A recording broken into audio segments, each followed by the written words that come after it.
I'm going to share some of our sales experience a little bit.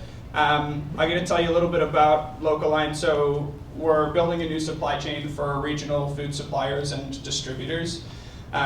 Quickly, what that means, the way that the food system works today, most of the time you have a really big supplier. So you think like Kraft or Unilever Food Solutions or something like that. And they sell to mostly one of two really big distributors, Sysco or maybe Gordon Food Service. And those two distributors have bottlenecked a ton of the demand in the North American market in the form of like restaurants and retail and institutions and people like that.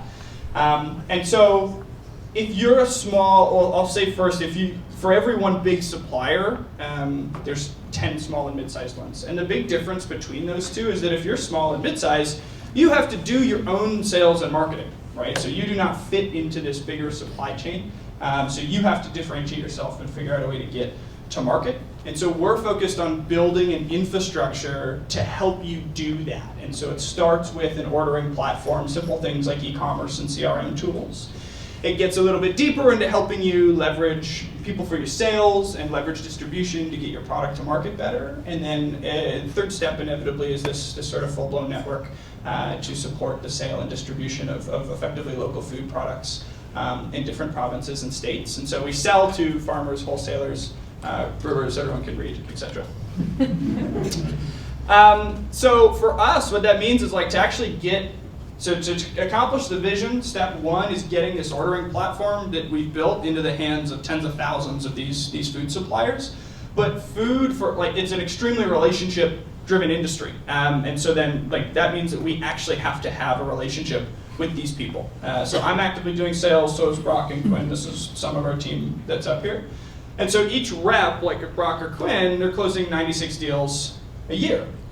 That's okay, but it's going to take a long time then, or 1,000 reps, to sort of reach that goal. And so we've been embarking on this sort of journey over the last 12 months, and then moving forward of moving these numbers up, both the number that you're selling in new deals per month and the average deal size. And so I'm just going to talk quickly about some of those experiences for us. You got three options to make it work.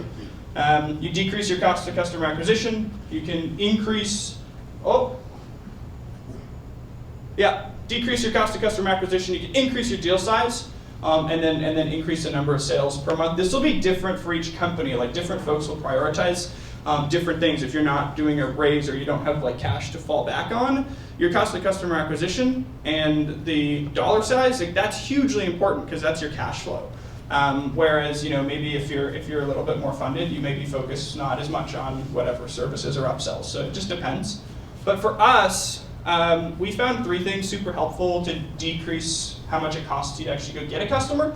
The first was referrals. So for us specifically, food super relationship-driven industry. And so if I'm Joe Pig Farmer and I have a good experience with Local Line, I know every other pig farmer in my county and I'm going to go tell them. And so it's an easy way for us to tap into an existing network. Channel sales was another one, which sounds like might be working for you guys a bit too. So it's not a quick fix. It's a lot of work to get it to work right. But we partnered with Flanagan Food Service 6 or so months ago, which is a local food service distributor, and now we have their reps that are actually out there and driving new leads and selling new people for us.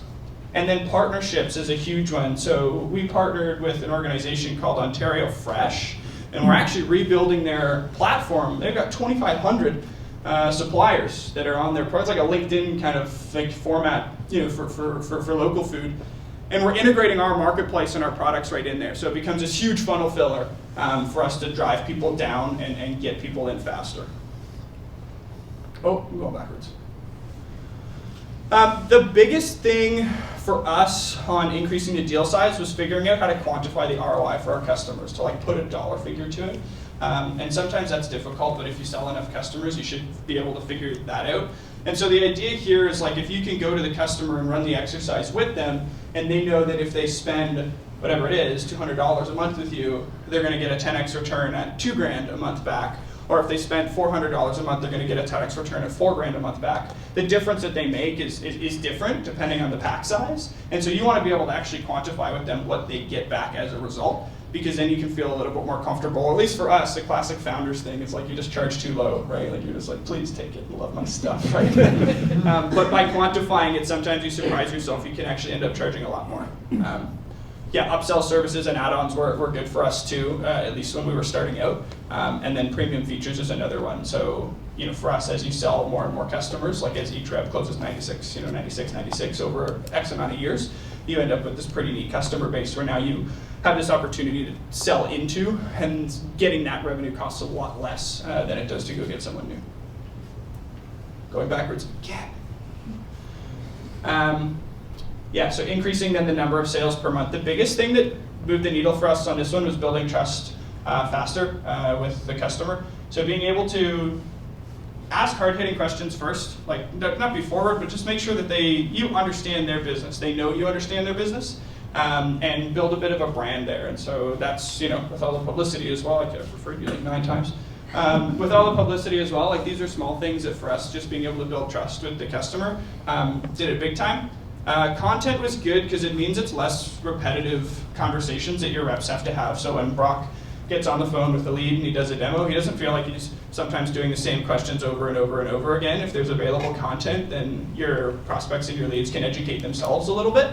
And then we shortened the free trial, which worked super well. We never put any thought into it. We were kind of just like, I don't know, like 14 days, maybe, try it, hope you love it. But we got to quantify, like, what is the specific action that customer takes that gives them enough value that they're gonna buy? Like, what is that? And so for us, in our case, it was sending a catalog and getting an order. Like, those were the 2 things. If those happen, they're gonna close, mostly. And so we figured, how do you build that, and can you test that in 7 days? And so we shortened it up. So it shortens your sales cycle and makes it a little bit easier for your reps to get those closes a bit faster. I think that's it. Yep, that's it.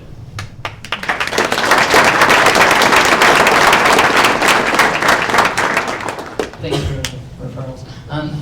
I'm curious what your pricing structure looks like. Yeah. Is it tiered for different types of customers, or is it sort of like a flat rate for everybody? What does that look like? Yeah, so ours is a bit unique. There's 2 primary revenue models. The first is just a monthly subscription. And so we do that based on different pack sizes, right? We segment it based on the number of catalogs that a supplier needs. So, not to elaborate, but in food, if we're like a produce wholesaler, let's say we have 300 restaurant customers, we might have like 50 of those customers are our best customers, so they get kind of a special price list. These other 50 have terrible credit and never pay us, so they get a different price list, right? And like, so on. I got retail, I got household, so on and so forth. And our platform lets them segment that out and customize it for the different sets of customers. So we price based on that, and then we price based on the number of users. So that's the sort of primary one. And then we also are doing a percentage of sale in some cases. So for example, like with the Flanagan Foods, like those folks have 50 sales reps that now go out and actually sell the products that like our suppliers sell, like the purple zucchini and like local tomatoes and things like that. And so we will actually make a few points on the way during that sale. Yeah.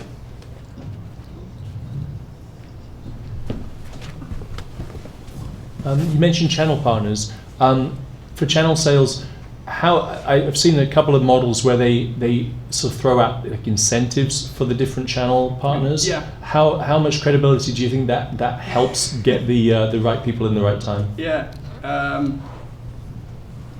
Yeah. So this is like one of those things where, yeah, in our experience, and to be real, like to straight up to just be real, like the channels, like the partner, like the reps that are gonna go sell your product, like they don't have to even like it that much. You just have to incentivize the crap out of them, and like they will do it, and then they'll do it for a few months. And this isn't what we've done, by the way, so let me preface by saying that. But like they will do it for a few months, and then they'll go stand in front of management and be like, "I love using that product. That product was like really good and whatever," because you were able to incentivize them properly. It's probably for us. The speed bumps early on, I think, were probably just a matter of like we didn't really clearly articulate how overwhelming that value proposition was for them, because it's always work. And so as a rep, right, like every plate's full. You have limited face time with customers as it is. So we had to figure out how to articulate it in a way that it was like complimentary to slot it in.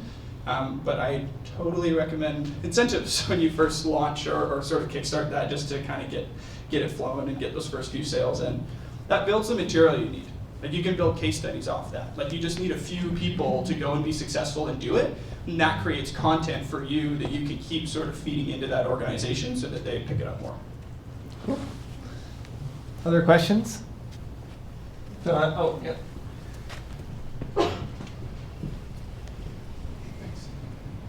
All right, this is kind of a two-part question, but how are you maintaining your current relationships with customers and getting their feedback? Mm-hmm. And the second part of that is, what's your strategy for upselling current customers right now as well? Yeah, perfect. So, so first part, sort of maintaining relationships for us. You got to get them onboarded, so it's like an upfront kind of 2 weeks, and you guys can attest to this as well.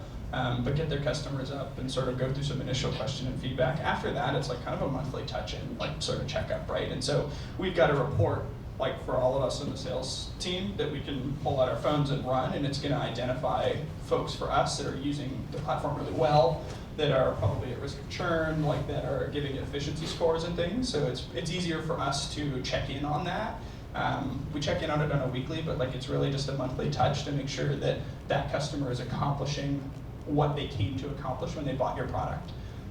Which, to move back, like it's super important to set that too, because then you know what to measure it off of. For upsells, it's actually pretty much the same thing, right? So like we'll look at how much usage they're getting out of it to begin with. We'll go back to where that relationship started. So like Brock the other week sold a big wholesaler that easily should have been like way into the later packs, and he started on the first pack. And like, it's okay, it happens, like he's testing it out, but we need to be super aware of where he's at with that relationship so that we can reach out at the right times and make sure that we're upselling.